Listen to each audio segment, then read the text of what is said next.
Assalamualaikum warahmatullahi wabarakatuh. Bagaimana anak-anak sekalian? Apa kabar kalian? Semoga baik-baik saja. Pada pertemuan kali ini kita akan mempelajari bab 1 yakni perubahan sosial dalam masyarakat. Nah, coba kalian perhatikan di bawah sana ada gambar petugas keamanan sedang memeriksa suhu tubuh orang-orang yang akan memasuki suatu tempat. Hal ini tidak terjadi sebelum adanya pandemi COVID-19. Ya, saat ini ketika ada pandemi COVID-19, hampir semua orang sebelum memasuki suatu tempat harus dilakukan pengecekan suhu tubuh. Ya. Nah, setelah mempelajari itu, lihat gambar tersebut, kalian amati, maka kalian akan menyimpulkan bahwa perubahan sosial itu nyata dan selalu terjadi. Nah, seperti itu. Kemudian kita lihat selanjutnya. Nah, tujuan pembelajaran kita kali ini adalah mengkaji faktor penyebab, faktor pendorong, dan faktor penghambat perubahan sosial dalam masyarakat secara tepat setelah membaca materi dan menonton video yang telah Bapak terangkan ini. Ya, kita akan pada pertemuan ini khusus untuk mempelajari perubahan sosial. Nah, perubahan sosial ya, ada yang pertama memaknai perubahan sosial, yang kedua faktor penyebab perubahan sosial, yang ketiga faktor pendorong perubahan sosial, yang keempat faktor penghambat sosial. Nah, 4 poin ini akan kita pelajari pada pertemuan ini. Semoga kalian tetap semangat dan mengikuti dan menonton video dari Bapak ini sampai akhir. Karena nanti akan ada post-test dan pretest, pretest dan post-test tentunya, agar Bapak mampu melihat kemampuan, kemajuan, dan seriusan kalian dalam belajar mata pelajaran sosiologi. Next, selanjutnya, nah ini ya, kita memaknai perubahan sosial. Apa itu perubahan sosial? Perubahan sosial merupakan segala perubahan pada lembaga-lembaga kemasyarakatan yang mempengaruhi sistem sosialnya, termasuk nilai-nilai, sikap, dan pola perilaku masyarakat. Jadi perubahan sosial itu benar-benar menyeluruh, ada. Ya, kita mungkin merasakannya, tapi kita belum mampu untuk mengabstraksikan atau menghubungkan dengan pelajaran sosiologi. Dan ternyata pelajaran sosiologi ini telah memberikan kita pandangan bahwa oh ini loh yang terjadi pada diri kita, pada masyarakat lingkungan sekitar. Contoh ya, di gambar itu ada gambar kecil tapi bermakna besar. Lihat ya, dahulu orang untuk berpergian itu harus memakai hewan, ya entah sapi, entah kerbau, kuda, ya keledai untuk mengangkut barang-barang. Tapi sekarang kita lihat manusia berkendara, berpindah dan mobilitas dari satu tempat ke tempat yang lainnya menggunakan kendaraan bermotor, entah mobil, motor, beca, bajai maksud Bapak, atau gokar yang zaman sekarang, ya transportasi online, bahkan pesawat terbang, kapal laut, dan sebagainya. Nah, ada faktor-faktor penyebab perubahan sosial yang terjadi. Seperti yang tadi Bapak sebutkan, ada faktor internal, ada faktor eksternal. Faktor internal itu faktor yang dari dalam masyarakat itu sendiri. Contohnya ada 4, yakni adanya penemuan-penemuan baru. Ya, penemuan baru ini dalam suatu masyarakat mampu mengubah yang tadi, ya nilai-nilai, sikap, perilaku, dan lain sebagainya masyarakat tersebut. Kemudian demografi. Demografi ini adalah jumlah penduduk, ya, berkurang atau bertambahnya jumlah penduduk. Ini mampu mempengaruhi perubahan sosial. Kok bisa, Pak? Ya bisa. Contoh, semakin banyak jumlah penduduk, ya, maka lapangan pekerjaan otomatis semakin sempit. Ya, terasa karena ada persaingan. Tapi jika banyak pengurangan jumlah penduduk, ya maka lowongan pekerjaan tentu akan semakin meningkat. Kita tidak usah ngomongin pekerjaan, kita berbicara saja tentang persaingan Anda nanti setelah kelas 12 bagi yang ingin mengikuti atau ingin melanjutkan ke jenjang universitas, itu harus mengikuti atau mengalami persaingan yang cukup ketat. Kenapa? Karena jumlah penduduk di Indonesia itu mengalami peningkatan. Ya, seperti itu. Oke, yang ketiga adanya konflik atau pertentangan. Ada konflik, itu pasti akan ada perubahan. Yang tadi jangankan konflik, kita lihat waktu pemilu kemarin atau pemilihan kepala desa di tempat kalian, ya kemungkinan ada teman yang mungkin berbeda pilihan kepala desanya, ya yang tadinya berteman baik jadi kurang baik. Nah itu konflik, ada perubahan, yang tadinya berteman jadi tidak berteman dengan baik. Yang keempat ada pemberontakan atau revolusi. Nah, itu adalah faktor internal, seperti eh, pemberontakan atau revolusi pada saat eh, peristiwa reformasi 1998. Itu adalah faktor internal. Ternyata kita berubah dari otoriter menjadi demokrasi.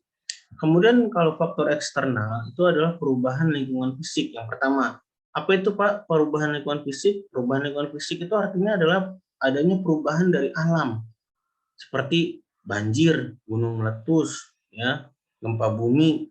Nah itu tuh menyebabkan perubahan sosial pada masyarakat. Ya, contoh, masyarakat yang sering terkena banjir, ya, akan berupaya untuk meninggikan rumah-rumah mereka. Ya, artinya apa? Maka bentuk rumah mereka akan berbeda dengan rumah yang lainnya, dengan masyarakat yang lainnya. Itulah penyebab kenapa mereka harus meninggikan rumah karena sering tergenang banjir atau mungkin malah pindah dari tempat tersebut. Ya, begitu juga dengan yang sering terkena letusan dari Gunung Merapi, ya wilayah-wilayah tersebut. Ya, atau kalau kita lihat di kaki Gunung Merapi itu tetap banyak penduduk walaupun sering terjadi letusan. Karena apa? Karena di sekitar lereng Gunung Merapi itu tanahnya sangat subur dan artinya mereka akan menjadi para petani.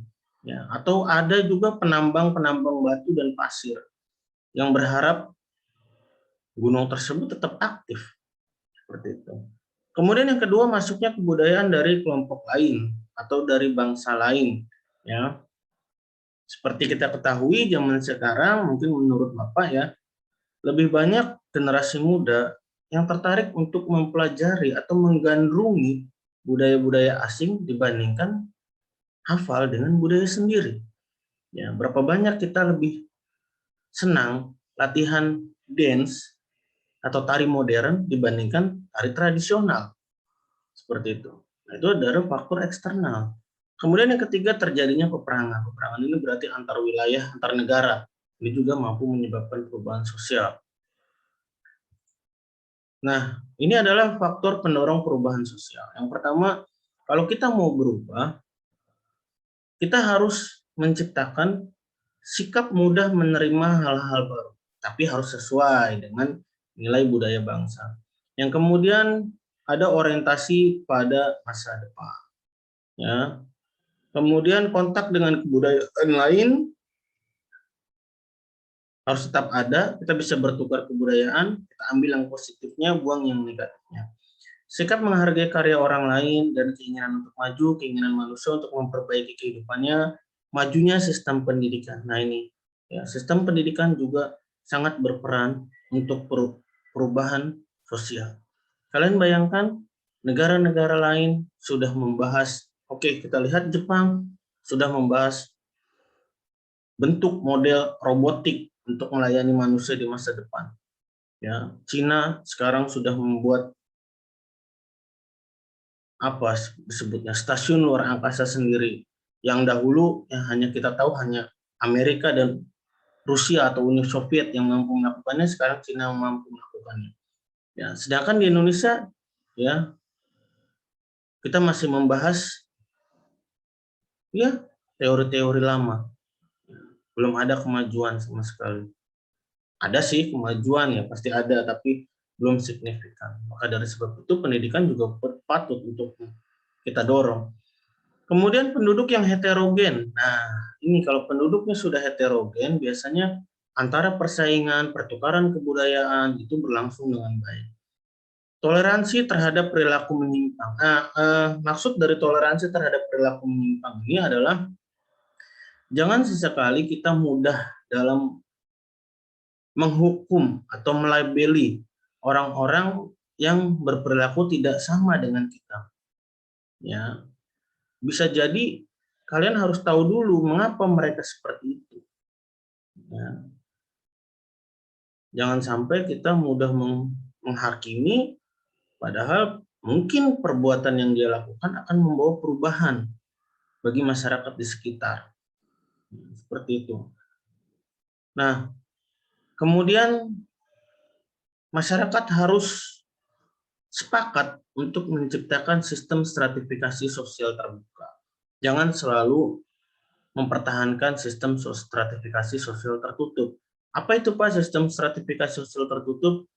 Ini terjadi pada kebudayaan sistem kasta, ya. Yang kita kenal kasta itu ada 4 yang paling besar, ada kasta Brahmana, Ksatria, Waisya, dan Sudra. Nah, kalau masih memakai sistem kasta ini tentu saja tidak akan terjadi perubahan sosial, ya, akan berputar-putar di situ-situ saja. Oke, selanjutnya ada faktor penghambat perubahan sosial. Tadi kita pendorong, sekarang penghambat. Ini kita terakhir sampai sini ya, pertemuan kali ini. Yang pertama, adat dan kebiasaan yang sulit dirubah. Nah ini, ya, Bapak contohkan seperti di suku Baduy, itu udah sampai sekarang tidak mau menerima aliran listrik, tidak mau membuat KTP atau identitas. Ya, maka kehidupan mereka ya seperti itu saja. Apakah salah? Ya tentu tidak, Pak. Ya, tentu tidak salah. Masing-masing punya kebudayaan dan adat tersendiri. Tapi akankah kita mampu seperti masyarakat Baduy? Ya, tidak menggunakan listrik, tidak perlu KTP, tidak perlu sekolah, ya. Tentu saja masyarakat Baduy hak mereka untuk melestarikan adat dan kebiasaannya. Kita tidak perlu mengikuti mereka, ya, karena kemungkinan besar kita tidak akan mampu seperti mereka. Yang kedua, kurangnya interaksi dengan masyarakat lain. Nah, ada kalau dalam bahasa anak gaul tuh, ya anak muda itu bilangnya, main lu kurang jauh. Nah itu, ya.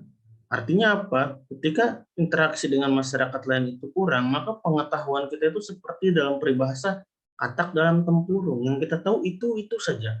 Sedangkan banyak jalan di luar sana. Ya. Yang ketiga, ada prasangka terhadap kebudayaan baru dan asing. Nah ini prasangka buruk selalu dimunculkan terlebih dahulu tanpa mengetahui hasil atau mengapa budaya tersebut hadir. Ya. Jadi ketika kalian mengetahui misalnya, oh ada budaya baru nih, ngajarin nggak bener nih, ya bisa merusak nih, terus kalian langsung tolak mentah-mentah seperti itu. Jangan, ya, perhatikan dulu, amati dulu, ya, pelajari dengan seksama maksudnya, ya. Kalau memang dia bisa beririsan, ya, atau bisa berdampingan dengan kebudayaan asli kita, ya tidak masalah. Tapi kalau misalnya memang diketahui hanya akan merusak kebudayaan bangsa, kebudayaan kita sendiri, ya, kita wajib menolaknya. Seperti itu. Kemudian yang keempat, perkembangan ilmu pengetahuan yang terlambat. Tuh, salah siapa Pak perkembangan ilmu pengetahuan terlambat? Ya, tentunya salah kita semua. Terhambat karena apa? Banyak. Dari faktor politik, keuangan, ya, sampai ke sumber daya manusia itu sendiri. Yang kelima, hambatan-hambatan yang bersifat ideologis. Nah, hambatan bersifat ideologis dengan nomor 1 ini hampir sama, ya. Ideologis ini dalam artian mereka sudah mensepakati bahwa sudah kita pakai ini saja, jangan ditambah-tambah, jangan dikurang-kurang. Seperti itu. Jadi tidak ada yang namanya revisi atau perubahan yang sesuai dengan perkembangan zaman. Yang keenam, rasa takut terjadi kegoyahan pada integrasi kebudayaan. Nah, ini nomor 6 hampir mirip dengan nomor 3. Dikhawatirkan kebudayaan asli itu akan berubah, luntur, ya, karena datangnya kebudayaan-kebudayaan baru. Ya, tadi lagi-lagi Bapak ulangi bahwa boleh saja kita mengambil kebudayaan asing asal sesuai dengan nilai-nilai luhur bangsa, ya. Itu seperti itu. Contoh saja mudahnya, lagu Indonesia Raya, aransemennya itu kan tidak menggunakan alat musik tradisional. Ya, kalau memang kita tidak mau bergaul dengan alat musik bangsa lain, tentu tidak seperti yang kita dengar lagu aransemen Indonesia Raya itu. Ya, dia memakai alat musik yang dari luar. Tapi apa? Rasa cinta tanah air kita tetap baik, walaupun aransemen lagu Indonesia Raya ya menggunakan alat musik yang lain, seperti itu kan. Nah, yang ketujuh, adanya kepentingan yang tertanam kuat. Nah, adanya kepentingan yang tertanam kuat inilah yang menyebabkan juga penghambat perubahan sosial. Ada kepentingan-kepentingan yang mungkin kalian belum paham, untuk tetap harus seperti itu, jangan sampai ada perubahan. Ya. Yang ke-8, sikap tradisional masyarakat. Nah, ini 8 dan nomor 1 ini sama. Sikap tradisional masyarakat, tidak mau adanya perubahan dan lain sebagainya, ini akan sangat menghambat laju dari perubahan sosial. Padahal kita sangat menantikan perubahan-perubahan sosial itu sendiri. Dan memang ada beberapa yang tidak sanggup untuk mengikuti perubahan sosial. Misalnya dalam bidang handphone saja seperti itu, ya. Zaman dahulu lagi 10-15 tahun yang lalu, siapa yang tidak kenal Nokia seperti itu sebagai sebuah merek handphone. Tapi ternyata saat ini siapa yang masih memakai Nokia? Mungkin hanya beberapa orang. Nah, itu ya, jadi ada orang yang masih menginginkan Nokia itu bisa bangkit lagi, ya, tidak mau berubah ke Android, tapi padahal Android itu ternyata membawa banyak perubahan. Seandainya kita tetap bertahan pada Nokia misalnya, mungkin kita tidak seperti sekarang, ya, tidak bisa bermain game yang baik di handphone, ya, bagi para anak muda atau murid-murid sekalian yang senang main game, ya, tidak bisa bermain media sosial dengan baik, ya, jika masih bertahan dengan sistem Nokia yang ya seperti itu. Oke, sampai di sini dulu materi yang Bapak berikan, ya. Semoga bermanfaat. Bila ada pertanyaan silakan langsung WA Bapak, ya. Bapak siap melayani kalian untuk berkonsultasi, ya, kita tanya jawab, berbagi dalam mata pelajaran sosiologi. Jangan lupa link absensi, presensi, ya, itu diisi, kemudian link atau tautan pretest dan posttest juga dikerjakan. Oke? Selamat beraktivitas yang lainnya. Tetap semangat dan jaga kesehatan. Ya, terapkan 3M agar kita terhindar dari COVID-19 dan sebisa mungkin laksanakan vaksinasi segera. Assalamualaikum warahmatullahi wabarakatuh. Terima kasih.